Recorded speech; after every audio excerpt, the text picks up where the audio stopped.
Shrimati A Shaina Mohal ji, divisional commissioner Kangra, Shri Abhishek Dullar ji, उप महानिरीक्षक नौसून कांगड़ा, श्री निपुण जिंदल जी, deputy commissioner Kangra, Shri Yashpal Sharma ji, सचिव हिमाचल प्रदेश विधानसभा, श्रीमती शालिनी अग्निहोत्री जी, पुलिस अधीक्षक जिला कांगड़ा, वो आज की प्रेस वार्ता में मौजूद धर्मशाला बेस्ड सभी सीनियर जर्नलिस्ट, मैं आप सभी का इस प्रेस वार्ता में हार्दिक अभिनंदन करता हूं और अब आग्रह करता हूं हिमाचल प्रदेश विधानसभा के माननीय अध्यक्ष परम श्रद्धेय श्री कुलदीप सिंह पठानिया जी से कि वे आज की प्रेस वार्ता को संबोधित करें। नमस्कार, आप सबका आज की प्रेस कॉन्फ्रेंस में स्वागत है। जैसा आप जानते हैं कि शीतकालीन सत्र का आयोजन धर्मशाला में होता है, वो आयोजित हो रहा है और ये विक्टर सेशन की 5 सीटिंग होगी और 19 दिसंबर पहली सीटिंग है और उसके बाद 23 तारीख तक ये सेशन चलेगा, यानी 5 सीटिंग इसमें होंगी। और इन 5 सीटिंग्स में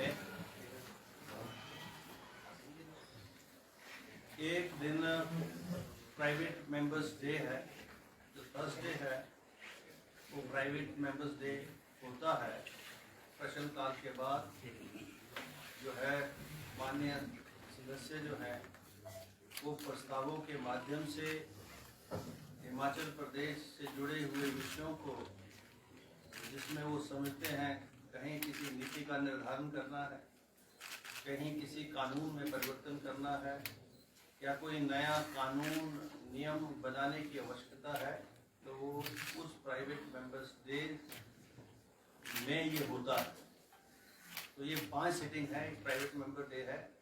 और आप जानते हैं कि जो फर्स्ट आवर है विधानसभा का, वो क्वेश्चन आवर होता है और हमने ये नोटिफाई हुआ 29 नवंबर को, तो मिनिमम 20 डेज देने पड़ते हैं सेक्रेटेरिएट को, हमारे विधानसभा सचिवालय को, और वो मिनिमम टाइम हमने देकर 29 को इसका नोटिफिकेशन हो गया और 29 से जो मान्य सदस्य हैं ऑनलाइन ऑफलाइन अपने प्रश्न विधानसभा सचिवालय को भेज सकते हैं।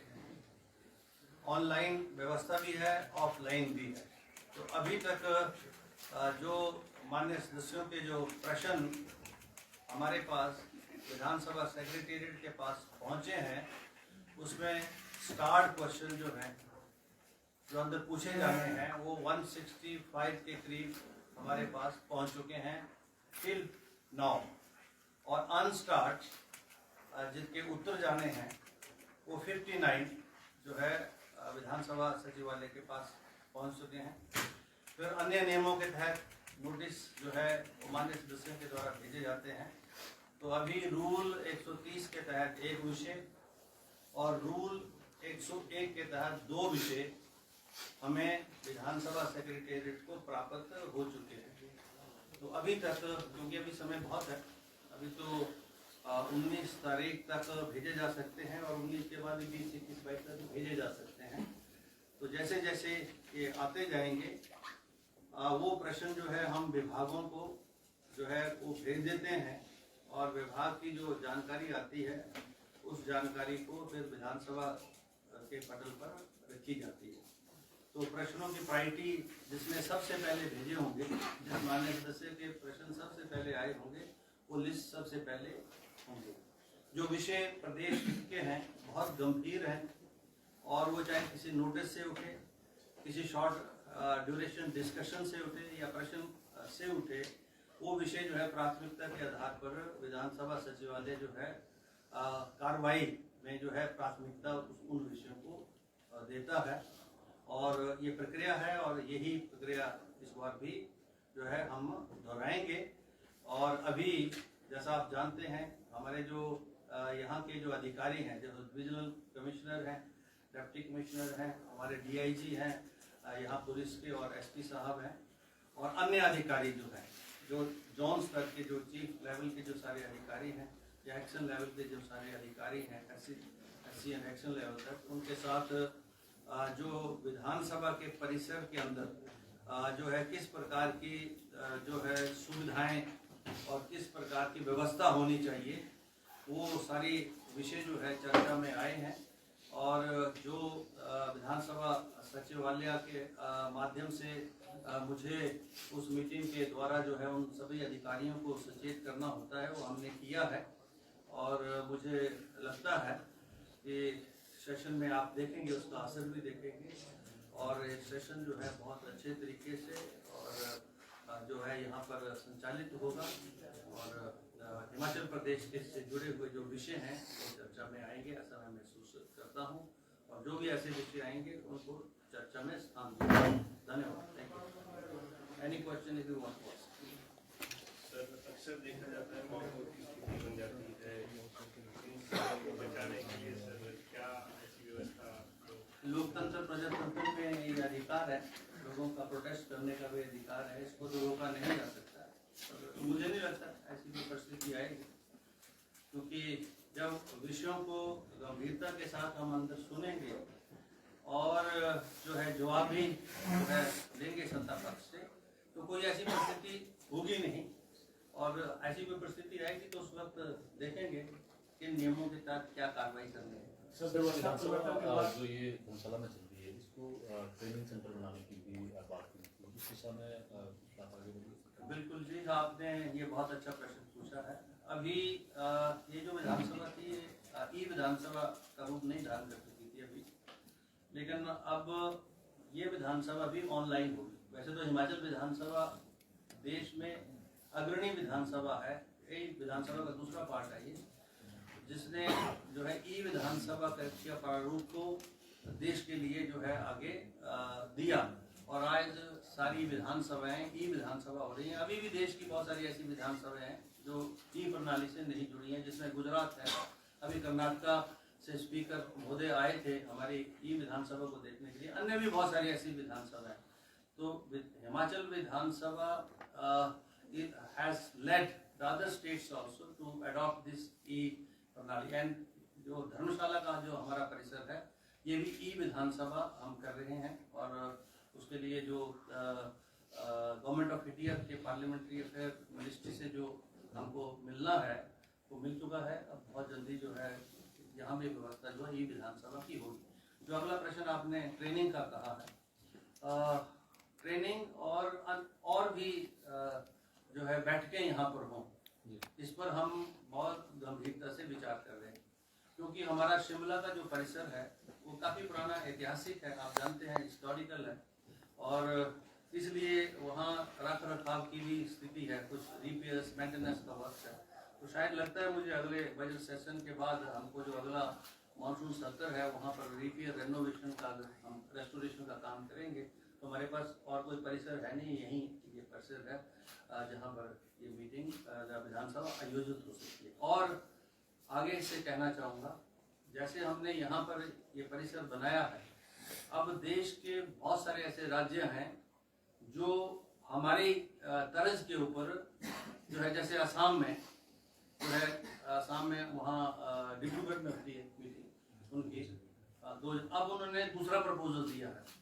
कर्नाटका में भी जो है वहाँ के स्पीकर जो सोच रहे हैं कि हम कर्नाटका में जो जैसे हिमाचल प्रदेश की विधानसभा 2 जगह मिलती है, तो इस प्रकार से व्यवस्था हम भी करें। तो यानी the steps which were taken along back by the Himachal Pradesh government to have this infrastructure for the Vidhan Sabha proceedings, this is being likely to be being followed by the rest of the states also, and we will see to it that some training program at the parliamentary level जो है आने वाले समय में हम यहाँ करवा सकें। यूथ और महिला पार्लियामेंट की मैंने बात की है, अभी हमने बच्चों की एक विधानसभा शिमला में की थी।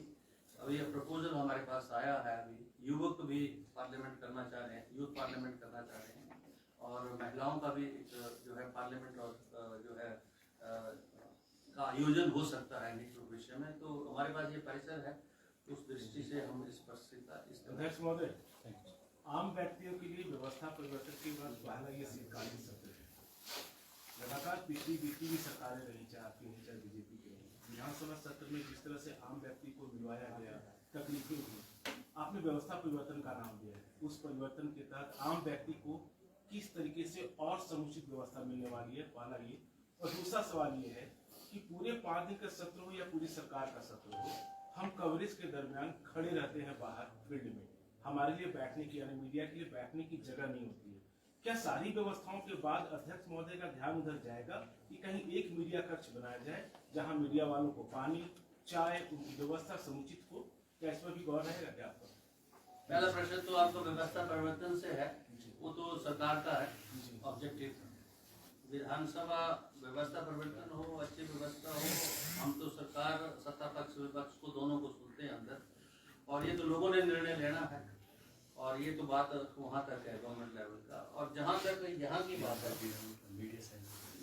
मीडिया जो सिर्फ 4 लोग के बैठने की जगह होती है और आधा बीपीआरओ के अधिकारी बैठ के फुलफिल करते हैं। जो आपने जो अगले 2 विषय जो यहाँ पर उठाए हैं, जो मीडिया कर्मियों के लिए उचित व्यवस्था अंदर और बाहर हो, बैठने की व्यवस्था हो, इसके ऊपर विधानसभा सचिवालय जो है हम गंभीरता से विचार करेंगे और ये ऐसी व्यवस्था भी करवाने का पूरा प्रयास करेंगे। सर, इससे पहले जितनी बार भी यहाँ पे सत्र हुआ है, उसको लेके विपक्ष लगातार ये कहता है कि जो अध्यक्ष महोदय हैं उनकी बात नहीं सुनते। इस बार ऐसा तो नहीं होने वाला?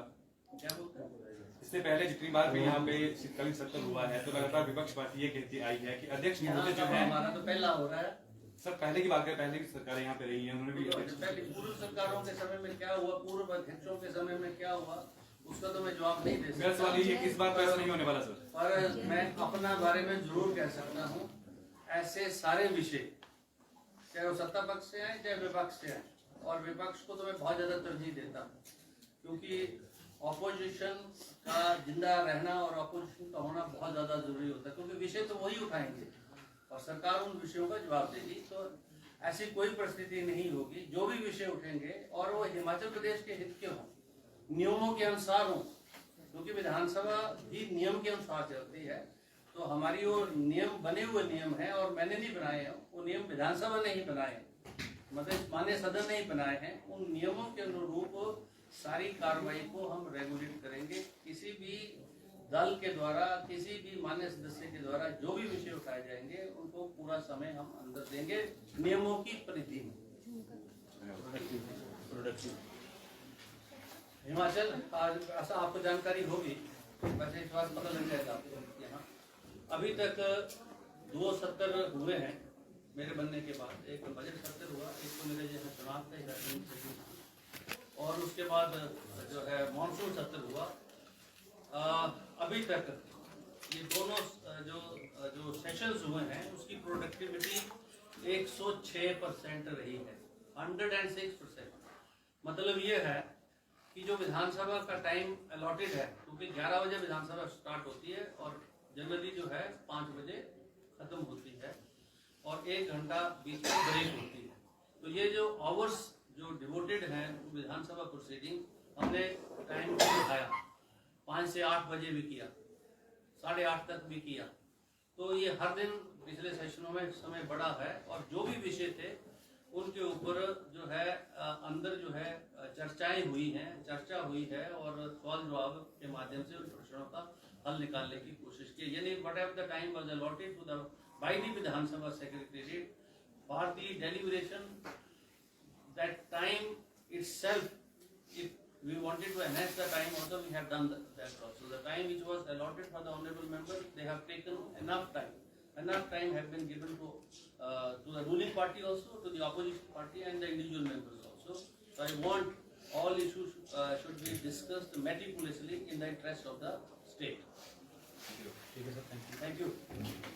श्रीमती ए शाइना मोहजी, डिविजनल कमिश्नर कांगड़ा, श्री अभिषेक दुल्लर जी, उप महानिरीक्षक नॉर्थ कांगड़ा। श्रीमती